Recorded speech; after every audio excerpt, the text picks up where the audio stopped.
Roast press box office நேயர்களுக்கு அன்பு வணக்கம். நிகழ்ச்சிக்குள்ள போறதுக்கு முன்னாடி லைக், ஷேர், சப்ஸ்கிரைப் பண்ணுங்க. வாங்க நிகழ்ச்சிக்குள்ள போலாம்.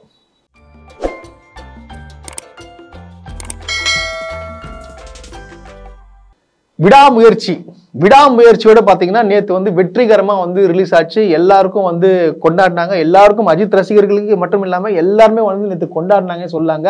எல்லாருமே 2 வருஷம் கழிச்சு அஜித் அவர்களை பார்க்கும்போது வந்து ஒரு உண்மையாலுமே சொல்றாங்க, ஆனந்த கண்ணீர் வடிச்சாங்கன்றது அதை சொன்னாங்க. அதுதான் உண்மையான விஷயம்.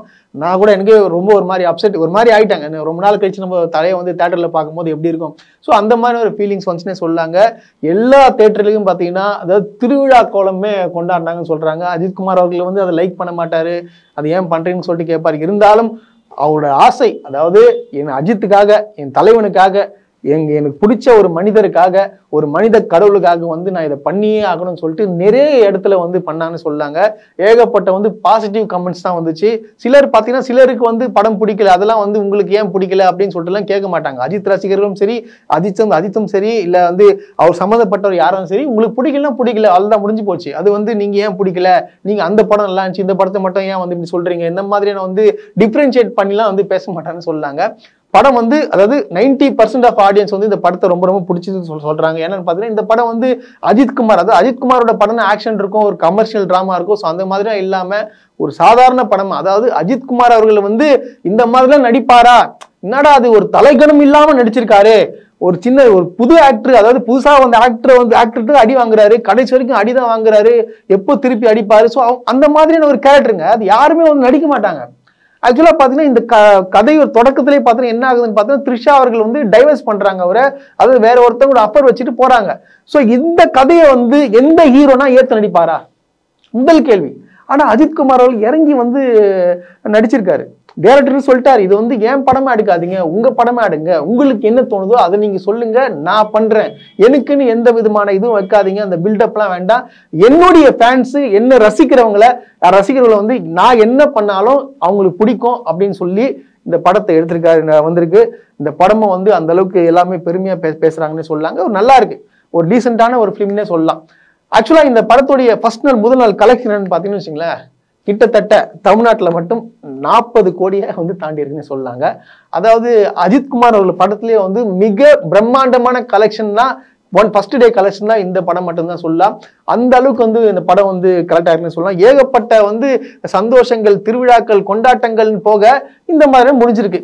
ஆனா வந்து ஒரு சிலர் பாத்தீங்கன்னா என்ன பண்றாங்கன்னா அவங்களுடைய அரசியல் ஆதாயத்திற்காக இத்தனை நாட்களாக வந்து அஜித்குமார் சேர்ந்த ரசிகர்களும் தேவைப்படல, ஆனா வந்து இப்ப மட்டும் தேவைப்படுறாங்களான்னு சொல்லிட்டு கேள்விகள் தோண வைக்குது.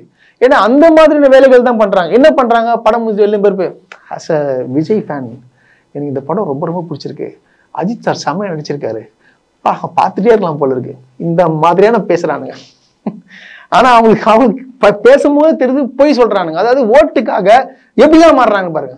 இதான் வந்து சீப் பாலிடிக்ஸ்ன்றது. இந்த மாதிரி வேலைகளை இறக்குறாங்க. அதுக்கு பாத்தீங்கன்னா ஒரு தியேட்டர்ல போயிட்டு என்ன பண்றாங்கன்னா நெல்லையில அங்க போயிட்டு டிவிகே கொடியை வந்து காட்டுறானுங்க. இதெல்லாம் வந்து என்ன வேலை, ஆனா அது காட்டுறதுக்கு வந்து அங்க என்ன நடந்திருக்குன்னு சொல்லிட்டு இந்த வீடியோ நீங்க பாருங்க.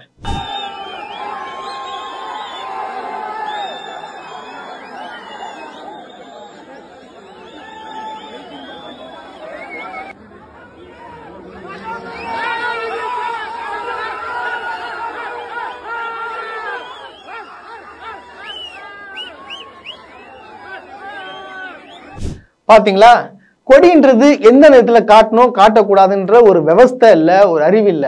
அதாவது ஒரு படத்துல திரைப்படம் வந்து வேற ஒரு ஆர்டிஸ்டோட படம் வருது, நீ போயிட்டு அங்க போயிட்டு நீ கொடி காட்டுறதுனால என்ன ஆக போகுது, மக்கள்லாம் உனக்கு ஓட்டு போட்டுருவாங்களா என்ன?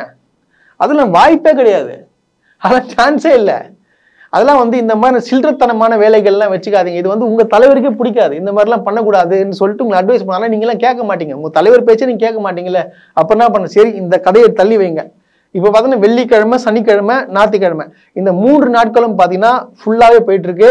எனக்கு தெரிஞ்சு பார்த்தீங்கன்னா கலெக்ஷன் கிட்டத்தட்ட அசால்ட்டா வந்து இன்னும் 2 நாட்களில் வந்து ஈஸியா 100 கோடியை தாண்டிடும். இந்த படம் நெக்ஸ்ட் வீக்கும் நீங்க பாத்தீங்கன்னா கூட வந்து போற போக்க பார்த்தா கன்ஃபார்மா வந்து 250 இருந்து 300 கோடி வந்து சாதாரணமா தாண்டுன்றதை வந்து எல்லாருமே சொல்றாங்க.